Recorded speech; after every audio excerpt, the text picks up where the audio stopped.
Ngayong umaga ay ating pong itutuloy ang ating paksa na may pamagat na the Believer's Privilege Acts. Ito po ay yung ating access, yung admission natin sa trono ng Panginoon. At ang talata pong ito ay matatagpuan natin sa unang Pedro, chapter 2, verse 4 to 5. Okay. Minsan pa po ay tayo ay tumayo at ating pong basahin sabay-sabay ang mga talatang ito na ating pagbabasihan ng ating mensahe sa umagang ito. 1 Peter chapter 2 verse 4 to 5. Sabi po dito, lumapit kayo sa Kanya, siya ang batong buhay na itinakwil ng mga tao, ngunit pinili ng Diyos na mahalaga sa Kanyang paningin. Tulad ng mga batong buhay, maging bahagi kayo ng isang templong espiritual bilang mga paring itinalaga para sa Diyos. Mag-alay kayo sa Diyos ng mga handog na espiritual na kalugod-lugod sa Kanya alang-alang kay Yesu Cristo. Ito po ang salita ng Panginoon. Pwede na po kayong maupo. Okay, kagaya po ng ating pinag-aaralan, ito po ay mga tinatawag nating mga spiritual privileges. Okay, ang una na ating tinalakay ay yung union with our Lord. Okay, alam natin yan na sa ating paglapit sa Panginoon, binigyan niya tayo ng kaligtasan. At dahil doon, tayo ay nagkaroon ng ugnayan sa Diyos. At yun po yung ating tinalakay sa verse 4. At ng isang linggo ay ating nga pong tinalakay ang patungkol sa pangalawang pribileyo ng mga mananampalataya ay yung tinatawag na admission o access to our Lord Jesus Christ. Okay? At katulad po ng mga pari, ay sila po yung merong access. Okay? Ang high priest po ay pumapasok once a year sa Holy of Holies, sa presensya ng Diyos, at yun po ay kinakailangan ay malinis siya. At sino man na nagpapanggap ayon po sa ating pag-aaral, at kung hindi ka talaga totoong priest, nagpanggap ka lang, ay nakikita natin na ito ay medyo mapanganib ito. At yung ating nakita nga ay apat. Si Uzias, si King Uzzias, si Saul, at si Korah, na nagpanggap sila ng maging pari, hindi naman talaga sila itinalaga. So wala silang access, hindi po sila po pwede. So yun po ang makikita natin na kahalagahan ng pribileyo. Kapag ikaw ay talagang pari at inordain ka, pinili ka, ikaw ay mayroong karapatan na makalapit sa trono ng Panginoon. Okay? So, yun po ay makita natin sa Old Testament. Pero dito, makita natin sa New Covenant, okay? Sa New Testament, ang tawag po sa mga mananampalataya ay mga holy priesthood. Okay? Lahat po ng mananampalataya. Kung noong araw ay mga pili lang po sila. Saan galing? Anong tribo? Levi. Okay? Mula kay Levi ay lumabas si Aaron. Okay? At yung mga kapatid niya. Okay? At doon kay Aaron, yun yung piniling ng mga priest. At bukod po sa priest, meron pang mga Levites, yung mga associate o tumutulong sa mga priest noong araw. Okay? So I hope na makita natin ang kaibahan, no, na itinuturo sa atin ng Panginoon na tungkol sa pagiging priest. Okay? And then, makita natin na ang priest na sabi ko sa inyo ay mga itinalaga, okay, na-separate, and also binigyan ng permiso na pumasok at magkaroon ng access sa presensya ng Panginoon. Okay? So, yun po ay maliwanag. Kagaya din po ng binabanggit, ang patunayan na sa 1 Peter chapter 2, verse 9, sabi niya, dadapat kayo isang lahing hinirang, isang maharlikang pagkakasadote, a royal priesthood. Okay? So, kung pinaglilingkuran yung mga royal, yeah? Di ba, may mga pare na talaga naman o minsan doon ka sa mahihirap, sa mga bundok. Di ba? Ito hindi, nasa royal na maharlika. So, ganun po tayo. Ang pinaglilingkuran natin ay ang Diyos na makapangyarihan. Okay? Agaya noon, sabi nga sa inyo, iisa lamang ang trabaho ng priest. Pag-alay ng sacrifice na acceptable sa Panginoon. Okay? So, again, gusto nating malaman yun, tayo ay holy priest. Okay? Ano ba ibig sabihin yun? Ang ibig lang po sabihin yan, meron po tayong access to God. Okay? So gusto ko pong pakita sa inyo, napakahalaga. Kasi alam natin yung malaki at malaking relihiyon, hindi lang sa atin, sa buong mundo, ay may mga priest pa rin sila. At yung mga tao ay tinuturuan na mangumpisal o mag-confession sa kanila and then sasabihin sa Diyos, di ba? Hindi na po kailangan yun. Kapag ikaw ay mananampalataya, you are already a priest. You have the access. Pwede ka nang lumapit sa magitan ng panalangin. Okay? So, paano natin maintindihan yan and how to understand the priesthood? Yung nga po sinasabi na natin, pinag-aralan natin sa Exodus, di ba? Ay yung mga mahalagang talata, Exodus chapter 28. Ang dami namang langgam dito. Hindi ko mapubus-ubus. Ay, langgam. Okay. Sabi niya sa Exodus chapter 28 to 29, ito po ay mahalaga sapagkat ipinapaliwanag po rito ang tungkulin o mga gagawin ng mga hari. Okay? Yung mga prinsipyo na dapat lang gawin. Dito naman sa Exodus, sa Leviticus chapter 8 and 9, napakahalaga rin yung inauguration ng priesthood, yung pagtatalaga sa kanila. At yung pangatlo na napakahalagang mga talata ay doon makikita natin sa Malakay. Ito kasi pinaghahambing yung mga apostate priesthood, yung tumalikod at sa mga legitimate, okay, totoo at God-ordained priesthood. Okay, so I hope na makita natin. Kaya matyaga po tayo na para maintindihan natin siya. Sabi tayo believer, tayo priest. Dapat alam nyo tungkulin niyo. Okay? At dito mga talatang ito ay makakatulong sa atin para sa tama nating gagawin. Okay? Ito na naman. Ang dami talaga.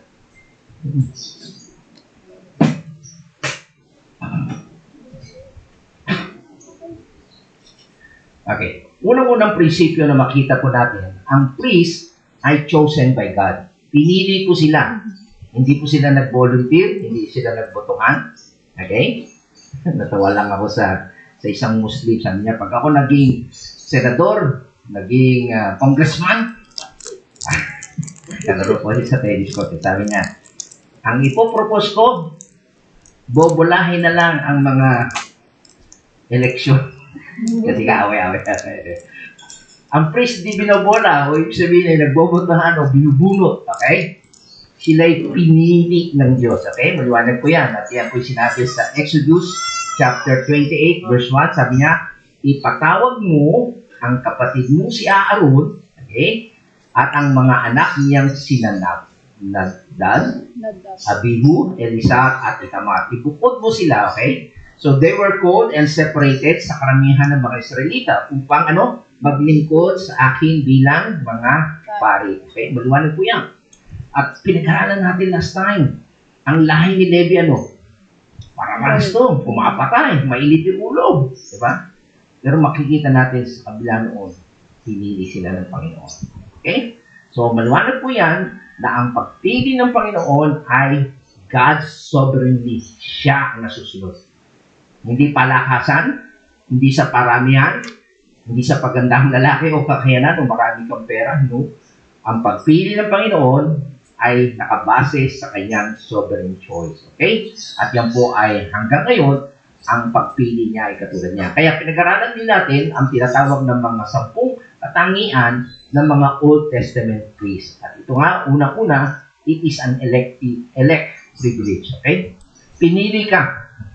Kaya sabi ko sa inyo, yung pag-aaral natin tungkol sa pari, kung paano pinipili ng Diyos, ay hindi siya, hindi naman karapat-dapat si Levi mapanghas pa. Very weak at maiinitin ang ulo. Ay katulad din ng pagpili niya sa mga mananampalataya. At ito nga, ito very malapit sa akin. At sana'y nakita nyo rin yung sarili. Sabi niya, ni Pablo sa mga taga-Korinto, mga kapatid, alalahanin ninyo ang inyong katayuan nung tawagin kayo ng Panginoon. Ano ang status nyo nung pinili kayo at tawagin kayo ng Panginoon? Sabi niya, may iilan lang sa inyo matatawag na marurunong. So, ibig sabihin sa pinili ng Panginoon, meron din mga marurunong o makapangyarihan, may power, o maharlika, mayaman sa paningin ng tao. Okay? Iilan. Subalit sabi, pinili ng Diyos ang mga karamihan ay naturing ang hangal. Okay? Sa paningin sa sanlibutan. Okay? Upang ano? Iyain ang marurunong. May dahilan ng pagpili sa iyo ng Panginoon. Kasi yung iba, nagmamarunong. Kaya ang pinili niya ay mga naturiyang hangal. Pinili niya rin ang mga naturiyang mahihina, you're weak. Para sabihin na malalakas, siyain ang mga malalakas. Ano pa? Pinili niya ang mga pangkaraniwang tao. Kabilang tayo rito. Mga hampas lupa. Kita niyo? Magpapasalaylayan ng lipunan. Sabi nga ni Lenny Robredo. Diba? Mga salaylayan ng lipunan. Mahihina sa sanlibutan ito upang ikay ipawalang sa isay ang kinikilala ng sanlibutan. Kita niya? Anong dahilan? Kaya walang sinumang makakapagmalaki sa harapan ng Diyos. Pag pinili ka ng Diyos, wala kang ipagmamayapan. Hindi dahil matalino ka, mayaman ka. Pinili ka, pinakalis. Okay? Kaya yan po yung doctrine of grace. Hindi tayo karapat-dapat. We are sinner in the eyes of God. Pero napakabuti po. Kaya pag nalaman ninyo po ito, nakita niyo yung sarili niyo, talagang sasambahin niyo ang Panginoon. Hindi ako karapat-dapat. Bakit mo ko pinili? Mayayahandog mo yung buhay para sa akin. Okay? So, yan po ang makita natin. Una nga ay the priests are chosen by God. At narito ngayon tayo sa pangalawa na ating tatalakayin ngayon. The priests are cleansed of sin. Okay? Yan po ay napakahalaga. Kaya inanyahan ko kayo na magtiyaga sa pagbabasahin natin ng mga requirements o mga dapat gawin ng isang pari. Unang-una, sabi, sa pari ay gagawin isabi ni Moses. Okay? Kay Aaron, sabi niya, sinama muna ni Moses si Aaron at ang kanyang mga anak at siya ginawa? Pinaliguan ayon sa ritual. Kailangan malinis muna physically. Okay? So, ito po ay katunayan, ito ay unang indikasyon, okay, at papatunay that there must be cleansing. Kailangan ang pari ay laging malinis. Ito po ay simbolo ng outward, okay, panlabas, na kailangan inward need. Okay? Ang kinakailangan ay yung loob mo, okay, malinis, kaya sa labas, dapat malinis ka. Diba? Importante po yun. Kaya sabi dito, there were washed with water. Papaliguan ka. Alam ko yung mga scribe, pag nagsusulat po sila, naglilinis talaga sila. Kasi alam nila, banal ang salita ng Panginoon. Ganon din po ang mga pari. Alam nila, maglilingkod sila sa Panginoon, kailangan lang malinis lang. Even the high priest, bago siya pumunta sa presensya ng Diyos, talaga maglilinis siya. Maghahandog siya. Ito yung may ating pag-aaralan. Medyo mahaba ito. Gusto ko lang inyo, kasi sabi dito, sa bandang huli, gusto ko lang ibigyan halaga sa inyo, sabi dito, na sa verse, medyo hanggang 36 niya. Ito ang utos ni Yahweh sa verse 35, Luke 8. Okay? Yan po yung susuot ng mga pari. Sabi niya sa Leviticus chapter 8:35, sabi niya, ito ang utos ni Yahweh, kailangan sundin niyo ito upang hindi kayo mamatay. Kaya kailangan pakinggan yung mabuti ito. Kung kayo ay pate, okay, ano dapat niyo? Di ba sabi sa inyo, yung humipo lang sa kabanantipan, di ba, namatay, yung presensya ng Diyos, nung siya'y bumaba sa Mount Sinai, walang hahawak sa bundok, walang hahawak sa bakod, patay. Okay? So gusto ko lang pong makita natin dito na yung Diyos na ating sinasamba ay isang banal. Kaya bago ka pumunta roon, kinakailangan ay malinis ka. Okay? At bukod doon ay bibigyan ka pa niya ng mga kasuotan. Okay? Kaya kung basahin niyo po ito, medyo mahaba, pero intindihin niyo at tingnan niyo po yung mga kulay-pula na aking in-highlight. Okay? Sabi, sinama nga mula ni Moses si Aaron at ang kanyang anak at sila unang-una, pinaliguan. Okay, physically, nagligo muna sila. Pagkatapos paliguan, sabi niya, isinuot niya kay Aaron ang mahabang mapaloob na kasuotan. Yung nga, pinakita ko sa inyo kanina. Bagong damit na ephod at iniligay sa kanyang baywan, ang pamikis, isinuot din ang kanyang ephod at pinakabit ito sa pamagitan ng isang pamikis na kanyang baywan. Pagkatapos pinatong ang pectoral at kinalagyan ng urine at urine. Ito po yung nasa sa dibdib. Okay? Iba't ibang mga diamante po. Ito po ay nagsisimbolo sa 12 tribo ng Israel. And then sa verse 9, sinuot ng turbante sa ulo, sa noon niya, at ikinabit ang palamuting ito na may tanda ng kabanalan ayon sa inutos ni Yahweh. Okay. And then sa verse 10, pagkatapos nito, kinuha ni Moses ang langis ng pagtatalaga. Okay? Pinahiran ang toldang tipan at lahat ang naroon bilang tanda ng mga ito'y nakalaan lamang kay Yahweh. So, hindi lang katawan, yung damit, maging yung tolda. Okay? Itinatalaga yan. Okay? Merong Gayun din ang ginawa niya sa altar at mga kagamitan naroon. Yung nasa loob, yung altar. Pati ang palanggana, okay? Hugasan at pantungan ito, 7 beses nilang winisikan ng langis ang mga ito. So, hindi lang yung pare, hindi lang yung sinusuot ang pare, maging yung tent, and also yung mga kagamitan ay tinatalaga sa Panginoon. And then sa verse 12, binuhusan niya ng langis ang ulo ni Aaron, again, balik ulit kay Aaron, upang ilaan kay Yahweh. Pagtatalaga po ito. And then sa verse 13, sabi niya, matapos itinalaga si Aaron, pinalapit naman ni Moses ang mga anak. At kung ano yung ginawa kay Aaron, kung ano yung isinuot kay Aaron, isinuot din sa kanyang mga anak. Okay? So, yun po sa verse 13. And then sa verse 14, sabi, pagkatapos, ipinakinuha ni Moses ang torong handog para sa kapatawaran ng kasalanan. Kita niyo yung proseso. Tao muna yung pare, suot, yung mga gagamitin, and then ito na, meron na silang i-offer. Toro. Okay? At ang ipinatong ni Moses ang kanyang mga anak at lalaki ang mga kamay sa ulo ng torong ihandog. So may i-offer sila. Again, sabi ko sa inyo, ang isa lang trabaho ng pare, maghandog ng karapat-dapat sa Panginoon. At may instruction ng Panginoon. Ito, kumatay ka ng toro para sa kapatawaran ng iyong kasalanan. Okay, so yung una, physical lang. Ito naman ay para sa kasalanan. Kasi nga, hindi lang physical, kundi yung panloob nga, pinakailangan malinis. And then, ito na ginawa. Sa verse 15, pinatay niya ito, kumuha ng kaunting dugo. Okay, take note of the dugo, At sa magitan ng kanyang daliri, pinahira ng mga sungay ng altar upang ito'y gawing malinis. Ang natitirang dugo ay dinuhos sa paanat ng altar bilang pagtatalaga at pagtutubos. Hindi lang para consecration o paghahandog, kundi sa kapatawaran ng kasalanan. Kaya sabi ng Biblia, makita natin ang significant ng dugo. Okay? Kung walang pagbububo ng dugo, ay walang kapatawaran ng kasalanan. And then sa verse 16, kinuha ni Moses. sabi po dito, kinuha ni Moses ang taba ng laman at iba-ibang bahagi ng atay at ang dalawang bato, pati ang taba nito at kanyang sinunog sa altar. At ang balat naman at dumi nito ay sinunog naman sa labas ng kampo gaya ng inutos sa kanya ni Yahweh. So, ang daming inuutos, Pinakailangan, sabi dito, ulitin ko kailangan sundin niyo ito. Pag hindi, mamamatay kayo. Okay? So, kailangan intindihin natin yung mga sinasabing ito. And then, verse 18. Pagkatapos, kinuha ni Moses ang lalaking tupa. Ano yung una? Toro. Ngayon naman, lalaking tupa. At ialay bilang handog na susunugin.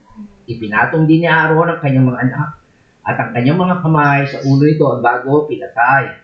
At binuhos ni Moses ang dugo nito sa palibot ng altar. Okay. Pag may pinatay, may dugo, okay, na ibubuhos, and then yung laman, inatay din ng tupa, sinunog ang ulo at pira-piraso pati ang taba nito. Inugasan ng mga laman loob at hita nito at sinunog lahat bilang handog ng susunugin. Okay? Gaya ng inutos sa kanyang Yahweh, ang usok nito ay nagiging mabangong samyo kay Yahweh. So kapag nag-offer ka, sinunod mo yung pinag-uutos ng Panginoon, pagsunod niyo, yung usok na yun, mabango. Si Jojo sumisinghot, di ba? Meron tayong naamoy, sarap. Pag mabaho, baho. Di ba? Tayo. So gano'n, kinakailangan pleasing yung ating inihandog sa Panginoon. Okay? Kinakailangan, kaya pleasing yung sinusunod natin ang sinasabi ng Panginoon. Sa verse 22, sabi niya, pagkatapos, kinuha niya ang isa pang lalaking tupa. So, dalawa na. Pangatlo pala, una, toro, 2 tupa. Okay? At hinandog naman para sa pagtatalaga. So, consecration naman to.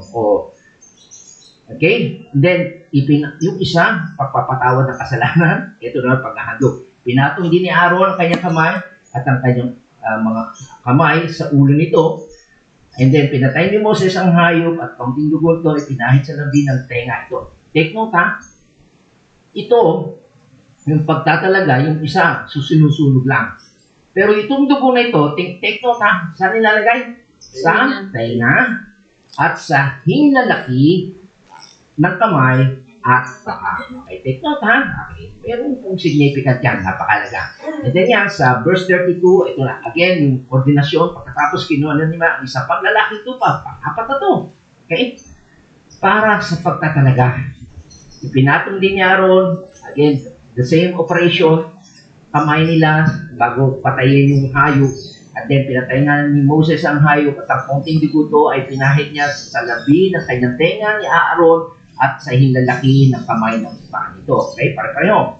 And then, tinawag naman, pagkatapos kay Aaron, pati yung anak niya, pinahiran din ng dugo, ganoon din, nilagay sa tenga, hinlalaki, at kanang kamay, paa, mga ito. Binuhos nila ang natirang dugo sa gilid ng altar. Okay? And then, sa verse 25, okay, haba no? Pagkatapos kinuha niya ang taba, okay? Yung parte ng katawan, tabang bumabalot sa laman at loob at binahagi ang mga dalawang bato, pati taba nito at ang kanyang hita ng tupa. Sa basket na nasa altar ay dumampot siya ng isang tinapay na hinaluan ng langis, isang tinapay na manipis at pinatong ang mga ito sa taba ng kanyang hita at pinatay na tupa. Ang mga tinapay na ito'y walang pampaalsa. So very timing yung po ito sa ating pag-remember ng Lord's Supper. At makikita nyo ito yung mga pinag-uutos ng Panginoon sa Old Testament at ito ay ginanap ni Jesus Christ. Okay? Binibigyan na kayo ng para saan ba yun? Ano ba yung mga instruction? So lahat po niyan ay pagsalararawan ng gagawin ni Jesus Christ. Okay? At sa pinahawakan niya ito kay Aaron at kanyang mga anak at hinala ito bilang natatanging handog kay Yahweh. And then sa verse 28, sabi, pagkatapos ipinatong ito ni Moses ang handog na susunugin na sa altar sa sinunog bilang handog para sa pagtatalaga. Ito ang handog ng pagkain, talimuyang nito naging mabango sa miyo kay Yahweh. Hiniwa ni Moses ang parting dibdib ng tupa at hinalay bilang natatanging handog kay Yahweh. Ito ang bahagi sa tupang handog sa pagtatalaga gaya ng inutos sa kanya ni Yahweh. And then sa verse 30, kumuha siya ng langis na pagtatalaga at kaunting dugong nasa altar at minisikan si Aaron at ang kanyang mga anak pati ang mga kasuotan niya. So ito, hindi lang ang tao maging ang kasuotan. Mamaya, talakayin din natin yan. Ganito ang tinalaga kay Yahweh pati ang kanyang kasuotan. Hindi lang yung tao maging isusuot ng pari ay tinalaga. And then sa verse 31, sabi, pagkatapos sinabi ni Moses kay Aaron at ang kanyang mga anak, dalhin ninyo ang laman ng karne at may pintuan ng toldang tipan, ilaga ninyo ito at kainin kasama ang tinapay na nasa basket na gagamitin sa mga handog sa pagtatalaga gaya ng ipinag-uutos ni Yahweh. Okay? And then sa verse 32, ang matitira ay inyong susunugin. Huwag kayong aalis doon sa loob ng 7 araw hanggang hindi natatapos ang pagtatalaga sa inyo. So, ang haba ng ng 1 linggo. Okay? Kaya pagtsaga na, ito yung instruction ng Panginoon.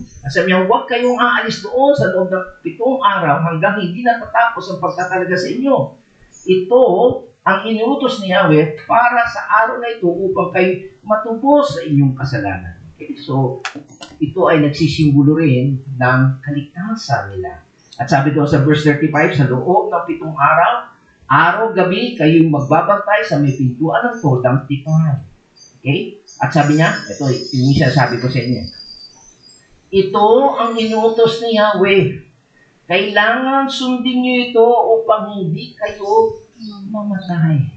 Kaya magtiyaga kayo sa kung kayo nandoon at hindi niyo inintindi, ay naku, pinili nga kayo, mamamatay din kayo mamaya, makikita din natin yung sa bandang huli sa ating pag-aaral sa susunod. Okay? Kaya ano sabi sa verse 36, sinunod ni na Aaron at ang kanyang mga anak ang lahat ng inutos ni Yahweh sa pamamagitan ni Moses. Okay? I hope na nakita nyo kung gaano kahalaga yung instruction ng Panginoon. Okay? Kaya ano yung operation? Makita natin yung mga It's really an operation. ika nga ay pagpapatakbo, pagpapalakad na sinasabi ng Panginoon kay Moses at para sa mga pari. Ano ba ang ibig sabihin nito? Ang ibig po sabihin nito ay tinatawag na sin offering. So para sa iyong kasalanan, meron kang iyahandog, okay? And also, meron kang susunugin at may itatalagang na offering at paglilinis. Lahat po yung pare-pareho ang ibig sabihin. Okay? Ibig ko sabihin yun, hindi ka makakapasok sa pagiging pari until you have been what? Cleansed, washed, forgiven of sin, total cleansing from top to bottom, from ear to toe. Hindi ka pwede maging pari kung hindi ka lilinisin ng Panginoon. Naintindihan nyo? So, kanina, sabi ko sa inyo, take note. No? Bakit sa tenga? Why the right ear? Kasi gusto pang ng Panginoon na masanctify yung ating ear para saan? Pakikinig Hearing of the word of salita ng Diyos. Kaya napakahalaga po yung nakikinig kayo ng salita ng Diyos. Kasi pag hindi nyo inintindihan ang salita ng Diyos, mapapahama kayo. Okay? Ang salita po ng Panginoon, itong Bible ay salita ng Diyos. Kaya intindihin po natin. Okay? Pangalawa, why? Bakit sa hinlalaki? Kasi to sanctify the hands for the work of God. Para ma-sanctify po yung ating mga kamay para sa trabaho, para sa Diyos. And then, pangatlo, why the right toe sa paa? To sanctify the feet for the work of God. Mamaya, kikita natin yan sa bandang ulit. Kanon. So, umpisa pa lamang ay ganyan yung pamamaraan ng Panginoon. Gusto niyang linisin tayo mula sa ulo, sa kamay, hanggang paa. Paliwanag po ba? Kasi gusto ng Panginoon, yung ating word, yung salita ng Diyos, yung trabaho natin, at yung ating paglakad, ay mabibigyan natin ng kapurihan ng Panginoon. Okay? So, maliwanag po ito mga kapatid. We are kinakailangan malinis po tayo para tayo yung matawag na pari. Okay? Hindi po tayo malilinis. Hindi po tayo matatawag na lingkod ng Panginoon. Pari ng Panginoon. Then, tingnan natin yung parallel nito sa New Testament. Tingnan nyo. Ano sabi ni Jesus Christ kay Pedro? Okay? Nung nasa upper room po sila, di ba? Ang trabaho po ng isang servant, okay, pag pumasok kayo sa tahanan, lilinisin yung paa nyo kasi marumi yun eh. Karamihan po kasi doon eh, walang bato eh. Karamihan eh, maputik o lupa. So, ang trabaho po ng ano yun, lilinisin ang paa. So, anong nangyari? Walang naglinis. Nagtitingin na sila. Baba, hindi ako. Si Pedro eh, mapagmata siya o leader eh. Ay, sabi naman ni Jesus, hindi rin ako. Leader rin kami. Eh, sino nagugas? Ha? Sino? Si Jesus Christ. Tingnan nyo ha. Tapos nung naguhugas na si Jesus, sabi ni Pedro, hindi. Hindi po pwede. Kaya sabi. Ano sabi ng Panginoon? Muli nagsalita si Pedro, hindi ko pahugasan sa inyong aking mga paa. Kasi nga alam niya, na ano, trabaho ng isang servant yun. Panginoon si Jesus Christ. Tama?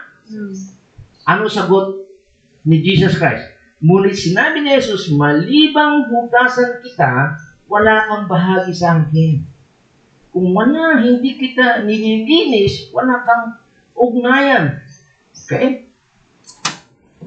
Wala kang union sa akin. Eh, ano sagot naman? Sabi niya.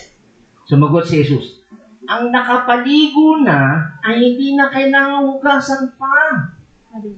Maliban sa kanyang mga paa sapagkat malinis na ang buo niyang katawan.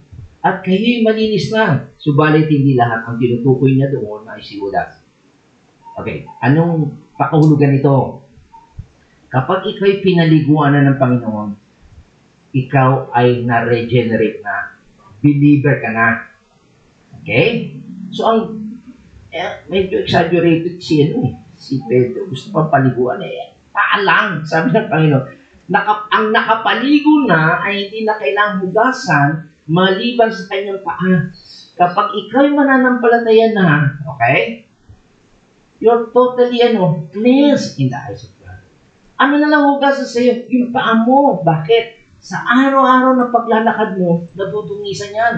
Kapag ikaw'y mananampalataya, nagkakamali ka, nagkakasala ka, you need to confess. Yun yung paa. Intindihan nyo? As believer, you are cleansed already. Pinaliguan ka na. Ang hugasan lang sa iyo ay ang paa. Atin yan? Kung hindi ka napaliguan ng Panginoon, wala kang ugnayan sa akin. Yun ang ibig niya sabihin kay Pedro. Maliwanag? Napakahalagang doktrina po yan.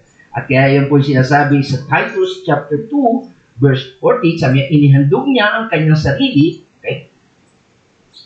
Ang dami talaga ng langgam na ito sa mundo. Kanina, pinakinggan nyo ba? Para malinis ang pare, may hinahandog, di ba? May toro, may ilang tupa, at yung kanyang dugo. Ano sabi sa Bible? Inihandog niya ang kanyang sarili, si Diyos, si Jesus Christ. Para panayain tayo sa lahat ng kasalanan, kasamaan, at linisin tayo upang maging bayan niyang masigasig sa paggawa ng mabuti.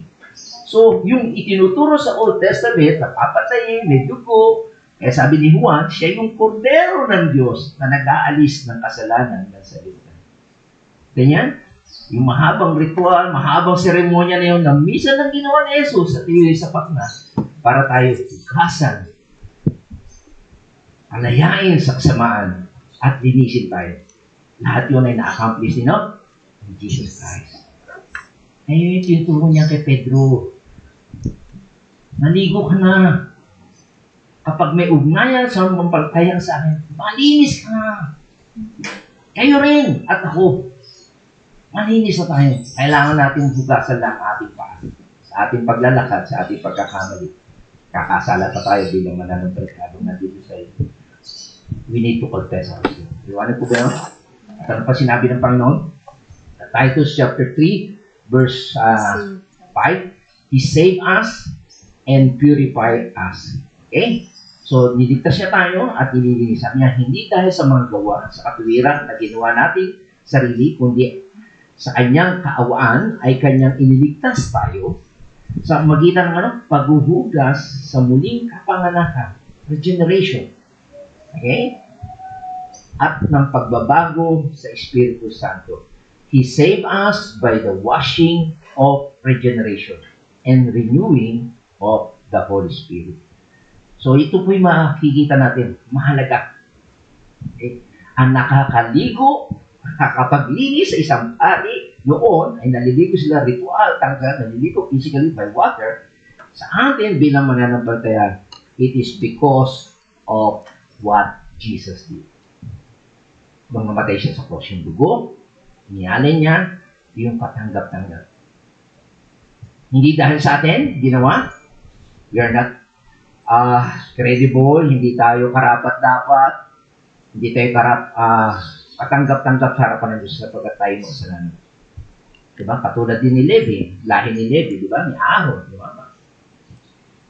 So, because of the grace of God, namatay siya in your behalf. That's the doctrine of substitution. Okay? Kaya tayo nalinis. Kaya, sa pangatlo, na ating sabi niya, He saved us sa pamamagitan ng Washing of regeneration. By the washing of the regeneration, He washed us in the Word, sa magitan ng salita. Okay? And also, He washed us in His blood. Okay? Napakahalaga po yung makikinig kayo ng salita ng Diyos at nakita natin yung mahabang operasyon sa binanggit ko kanina.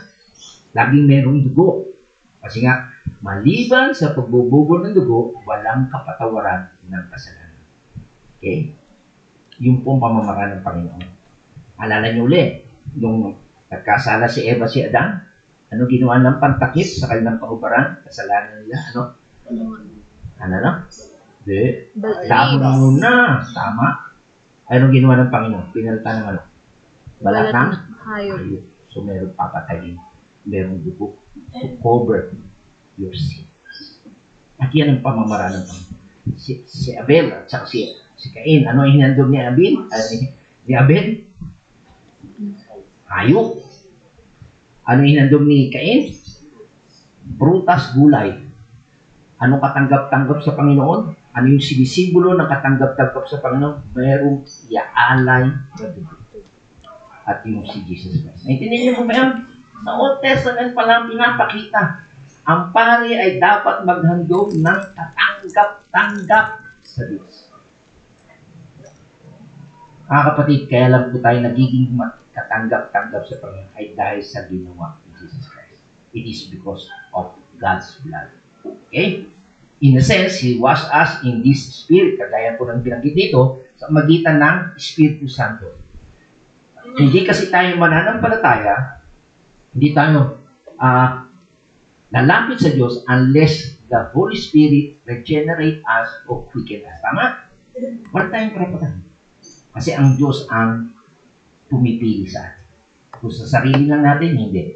Ang tao, alam nyo, hindi talaga sila totally, they're seeking God. No. Alam nyo ba ginagawa ng tao? Kaya marami nasimba, kaya pumupunta simba. Ang gusto lang nila, yung ibinibigay ng Diyos. Hindi ang Diyos gusto. Iba yun. Kaya maraming iba. Kaya pumupunta prosperity, health, wealth. Tama? Tingnan nyo. Sumimba ka ng 9 na araw. Makakamit mo wish mo sa Pasko. Diba? Kaya nga may simbang gabi. Kaya sila napunta sa simbahan. Kung ano yung gusto lang nila sa Diyos. Hindi mismo ang Diyos. Ang kailangan nila hinahanap. Intindihan nyo yung kaibahan. Maraming tao ayaw. Kaya, salamat sa Holy Spirit. Okay? Na talagang siya yung nag-regenerate sa atin. Quicken us. Okay? So, dito makita natin sa ating text na binanggit kanina, sa Titus chapter 3, verse 5, ay makita natin dito na He saved us by the washing of regeneration and renewing of the Holy Ghost. Okay? Sa pagbabago ng Espiritu Santo. It is really the work of the Holy Spirit in our lives. Kaya kapag kayo ay nanampalataya sa Panginoon, nagsisi kayo, sumampalataya kayo kay Jesus Christ, ito'y gawa ng Holy Spirit niya. Kasi ang ordinary tao na person, hindi sila lalapit ng pusa sa Diyos. Okay? Dapat tayo sa, and you become a priest because you were cleansed. Okay? Yung po ang dahilan kung bakit tayo naging priest. Okay? So, dapat tayo sa pangatlo. The priests are chosen by God. The priests are cleansed of sin. And the priests are clothed for service. Okay? Yan po ay makikita natin na sinasabi, no? Na pangatlo. Diba? Hindi lang po hinilinis yung tao mismo, maging yung suot mo ay binibigyan ka ng special clothes o garment. Okay? So, ano yung prinsipyo? Titingnan natin. Tayo ay hindi lang tayo tinawag, not only were called for service, hindi lang po sila tinawag para maglingkod. They were cleansed for service, nililinis sila para maglingkod. Okay? And also, they were clothed for service. Binigyan sila ng kasautan for service. Diba? Napakahalaga niya. Diba? Pag ikaw nagtatrabaho, para bang, pag may uniforme ka na, diba? Hindi na rin. No? Iba yung may, pag bagong pasok ka, gusto mo may uniforme ka. Nakakadagdag yun no? Ng dignidad. So, ganun din po, makita. Tingnan natin yung mga kasautan na binigay sa mga pari. Una, sabi niya, pair of shorts as an underwear. Araw pala may underwear na, no? Yan ang niya. Ito, at yung gagawa sila, ang daming nagkakaroon.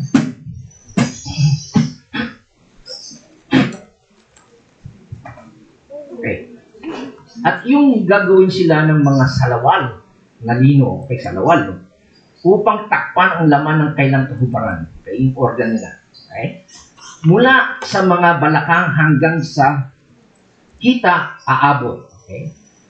So, yan po ang mga makikita natin sa drawing. Okay, natin ito yung mga undergarments, okay? Ito, linen, ito yung haba, ano? Okay? So, yan po yung mga binanggit sa kanina na nabasa ko kanina. So, Kuhanan nyo na lang ng picture, okay? And then, meron pa rin, okay, yung mga tumban. Okay, yan po yung mga items, no, na hindi ko nababasahin kanina, pinasa ko na sa inyo. Okay? So, ano po ba ang sinisimbolo po nito? Okay. Una, yung pair of short as an undergarment. Okay? So, kailangan nila ng underwear. Okay? Ang sinisimbolize po nito ay yung purity and sexual purity. Kinakailangan malinis po sila and sexually.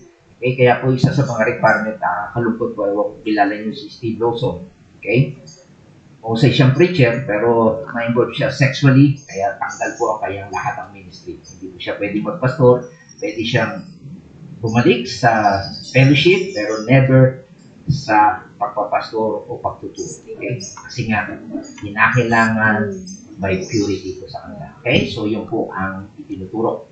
And then, pangalawa, they were given special covering and special garment. Bakit po? Kasi ito ay nagsisimbolo ng kailang unique, kakaibang pagkatawag saan? Sa purity again, virtue. Okay, ano po yung ba ibig sabihin ng virtue? Yung kabutihan, kabanalan, katangian, kapaitan, kalinisan, kahalagahan, okay, magagandang katangian, kalinisan ng puri. So, yan po ibig sabihin niya. And also, ito po yung identification mo with God. Yung pagkakakilalan mo na ikaw ay representative ng Diyos. Okay? So, kapag nakita po natin yung garment o suot ng pari, ang sinisimbolo po nito ay yung purity. Okay? Hindi lang po dahil sa puti. Okay, kanina, hindi naman puti lahat no? Di ba? Yung ibang mga simbahan niya, tinuturo rin pare puti. Simbolo lang yung puti. Pero mahalaga yung kalooban mo. Tama? So, purity, again, the virtue, yung identification, pagkakakilalan mo na kasama ka ng Diyos, we have union with God, kasi inire-represent mo si Jesus Christ, ang Diyos. Tama? So, I hope na makita ninyo yung mga prinsipyo. Kayo'y pinili, okay? Para maging malinis at para binigyan din kayo ng kasuotan para maglingkod sa Panginoon. At yung kasuotan nyo ay nagsisimbolo ng para sa holiness. Kayo ay nakaseparate, kakaiba kayo. Hindi kayo sa katulad ng mga pangkaraniwang tao. Okay? Pinakailangang makita sa inyo yung kaibahan, look different in order that everybody might know that they belong to God. Yan po ang kaibahan natin. Kakaiba tayo bilang mga mananampalataya. Okay? So, bilang mga pare ay talagang sasaot. Pero hindi naman required na tayo lahat magsuot niya. Yung ating ugali sa pang-araw-araw, pagtatrabaho mo niya, pakikisalamuha mo, dapat makita yung holiness, kakaiba mo, na makikita nga sabi sa inyo yung virtue nyo, kabutihan, kagandahang asal, kabanalan, na makikita po sa garment. So, sad to say, karamihan sa ganyan ay nagre-realize physically sa garment. Kahit na po napakaputi ng mo, suot mo, hindi naman malinis ang puso mo, ugali mo, wala rin po yan. Pero gusto ko lang po makita nyo na ito yung requirement ng Panginoon. Very special. Para makita ang katangian ng bilang mananampalataya. Ano po sabi ng Biblia sa Psalms 132, verse 9? Clothed with righteousness. Okay, sabi, magsipagsuot ang inyong mga saserdote ng katwiran at magsisayaw ang inyong mga banal dahil sa kagalakan. Clothed with righteousness. So, yung katwiran ng Panginoon ay isusuot natin. Kasi nga marumi tayo, di ba? Okay? And then, yun pong sinisimbolo ng cloth. And then sa Psalms 132 verse 16, sabi niya, clothed with salvation. Pag suot mo po yun ay merong kaligtasan, simbolo ng ikaw ay niligtas. Hindi po literal yan. Kahit pa magsuot ka pa ng napakadaming puti, kung wala ka talagang relasyon sa Panginoon. Pero gusto ko lang po ipakita sa inyo na kapag binigyan ka ng Panginoon ng cloth na ito, tinuturing kang matuwid sa harapan ng Diyos. Pangalawa, ikaw ay ligtas. Okay? Sabi ang kanyang namang mga saserdote ay susuotan ko ng kaligtasan at ang kanyang mga banal ay hiyaw at malakas sa kagalakan. Okay? So, maliwanag po ba yan? So, tandaan po natin sa ating pagtatapos, sabi, you are priest because you are called by God to salvation. Kaya ka po naging pari, saserdote, kasi tinawag ka ng Diyos para maligtas ka. Maliwanag? Ikaw ay naging pari because you were cleansed. Ikaw ay nilinis by the blood of Christ sa magitan ng washing of water of the Word. Okay? So, sa magitan po ng pakikinig nyo ng salita ng Diyos, nalilinis kayo, nagsisisi kayo, nakita nyo kayo yung makasalanan. At humingi kayo ng tawad sa Panginoon at nanampalataya kayo sa Panginoon. Kaya ginagamit ng Panginoon ang kanyang salita. Okay? And then, pangatlo, sabi niya, you are priests who have been clothed with righteousness. Okay? Pagkatapos mong maligtas, pagkatapos kang bigyan ng kaligtasan, nilinis, eto, binibigyan kanya ng special na kasakutan. Okay? Clothed with righteousness. You have been clothed with garment of salvation. So, nagpapaganda po yun eh. Pag may uniforme ka, tama? Talagang nagre-remind sa iyo na ako sa harapan ng Panginoon, paggamat sa totoo lang, makasalanan ako, masama ako, pero sa harapan ng Panginoon, because of what Jesus did in Calvary, naging matuwid ako sa harapan niya. At ako ay ligtas. Liwanag? Okay. Ano pa sabi ng Isaiah chapter 61 verse 10? Ito again, the robe of righteousness. Sabi niya, ako'y magagalak ng mainam sa Panginoon, ang aking kaluluwa ay magagalak sa aking Diyos sapagkat binihisan niya ako ng mga damit ng kaligtasan. Okay? Kanyang tinakpan ako ng balabal ng katwiran, gaya ng kasintahang lalaki na napuputong ng putong na bulaklak at gaya ng kasintahang babae na gagayak ng kanyang mga hiyas. Okay? So, yan po makikita natin na ang Diyos, kapag ikaw iniligtas niya, binabalabalang kanya ng katwiran, the robe of righteousness. Diba? Ano po yung ibig sabihin niyan sa New Testament? Okay? Sabi po niya sa 1 Corinthians chapter 1 verse 30, yung righteousness of God in Him, na kay Jesus Christ.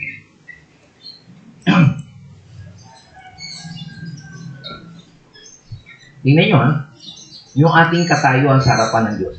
Dadapot sa Kanya kayo'y nag-asa kay Kristo Jesus, na sa atin ay ginawang karunungan mula sa Diyos at katuwiran at kabanalan at katubusan. Wikang English, but of Him are ye in Christ Jesus, who of God is made unto us wisdom, karunungan, righteousness, okay, sanctification, and redemption.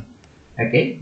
So makita niya, dahil sa ginawa ni Jesus Christ, okay, siya yung wisdom. Alam niyo, di ba?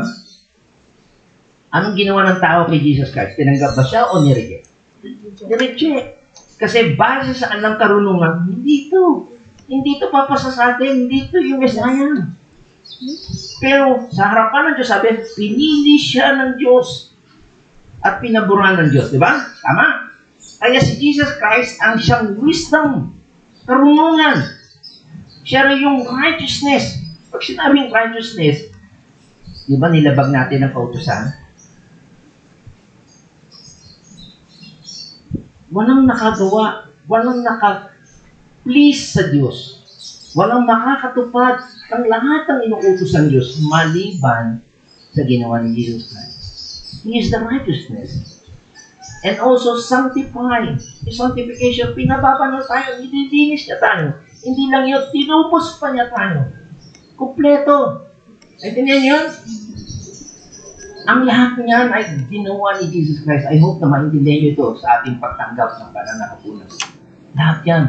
Yung requirement na pinag-uutos ng Panginoon sa mga pari noon, sa Old Testament, lahat yan na-accomplish ni Jesus Christ. Noong araw, di ba, mayroon pang Holy of Holies. Nung namatay si Jesus Christ, ano nangyari sa telon ng templo? Nahati mula sa itaas pa to. Kaya yung wala na sila, nag-o-offer na sila. Kasi lahat yung ginawa na ni Jesus. Intindihin niyo ba yan? So, ang tao, para makalapit sa Diyos ay sa magitan una na meron tayong relasyon o union with God. Pangalawa, binigyan niya tayo ng access. Bakit? Kasi nga, naging tayong pare. Okay? At ang requirement para maging pare, kinakailangan malinis ka. Okay? Yun ang importante, malinis ka. At ang iyong buong buhay, maging kasuotan mo ay binigyan kanya ng special na kasuotan para makita mo na ikaw ay tinubos at ikaw ay naging matuwid. At tapos na po sa mga kapatid, naalala niyo po ba yung istorya ng The Prodigal Son? Alam niyo po ba yung Prodigal Son? Na merong isang ama, may dalawa siyang anak, yung bunso ay anong ginawa? Buhay pa ang kanyang tatay, anong ginawa niya? Hiningi niya na kanyang mana. At pagkatapos makuha niya yung mana niya, binenta niya siyempre para sa murang halaga, para magkapera siya. Ang ginawa niya, nagliwalo siya, nightclub, inuhubos niya, nagliwalo siya sa mga babae, hanggang sa naghihirap siya. Ano nangyari? Pakain siya ng baboy. Hanggang sa wala siyang makain, sabi niya, masarap ang kainin yung pagkain ng baboy. Alam niyo po ba na para sa mga Hudyo, ang baboy ay kadiri? Kaya nung na-realize niya, sabi niya, mabuti pa bumalik ko sa akin. Doon, patulong may kinakain. Ako, pagkain ng baboy. Kaya sabi niya, pagbalik ko, sasabihin ko sa aking ama, turing mo na lang akong alipin. Maglilingkod na lang ako sa iyo. Okay. Pero nung bumalik siya, malayo pa na ang tatay niya, nakatingin na sa kanya, inaabangan na siya. Alam niyo po ba na ang isang tao o isang lalaki o anak na naglayas, na buhay pa ang kanyang ama at kinuha yung kanyang itinuring na kung patayin. Kaya kapag nakita ng mga kapitbahay o papatayin sa nila, yun po ang kaugalian ng mga Hudyo. Pero anong ginawa ng ama? Tumakbo. Sinalubong. Kasi kung hindi niya sasalubungin, papatayin niyo ng mga alipin niya at mga para makatakbo ang mga Hudyo. Di ba? Meron silang ganun. Makakatakbo ba yun? Okay. Ang ginawa niya, tinaas niya ang kanyang kaso. Kahihiyan ko yun. Baka lang makatakbo. Para to save yung kanyang. Ano po ang ginawa ng ama? Nilagyan mo siya. Sabi dito, dadapat sinabi ng ama sa kanyang alipin. Dalhin niyo ito, madali ang pinakamainam na talaga. Of course, siyempre sinabi ng bata, ako'y nagkasala na. Patawarin mo ko. Sinabi niya pa ba na ako'y maging alipin? Hindi na. Nung nakita niya yung pagtanggap ng ama sa kanya, kasi gusto mong ipakita ng Panginoon na hindi ka, para ka mapatawad ng Diyos, hindi ka magtatrabaho para ka mapatawad. Ang kailangan mo ay ang pagpapatawad ng Diyos. At yun ang ginawa ng Diyos. Yung dapat na siya'y nakakahiya, ang Ama, ang Diyos, ang nagtaas ng kanyang damit at tumakbo. Siya ang tumanggap ng kahihiyan. At yun po ang ginawa ng ating Panginoon Jesus. Yung kahihiyan niyo, nung hindi kayo karapat-dapat, pinaging dapat kayo ng Diyos. At sinuotan kayo ng balabat. The righteousness of God. Okay nyo ba na? Hindi lang po yun.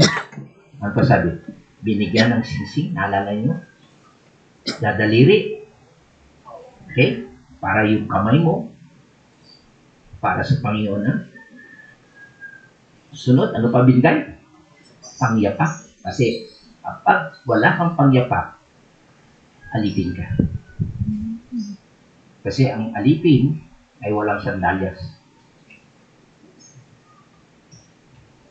Nanggap ba siya na maging alipin? Binalik siya. Binalik. Ano naging reaksyon ng panganay? Natuwa ba? Hindi.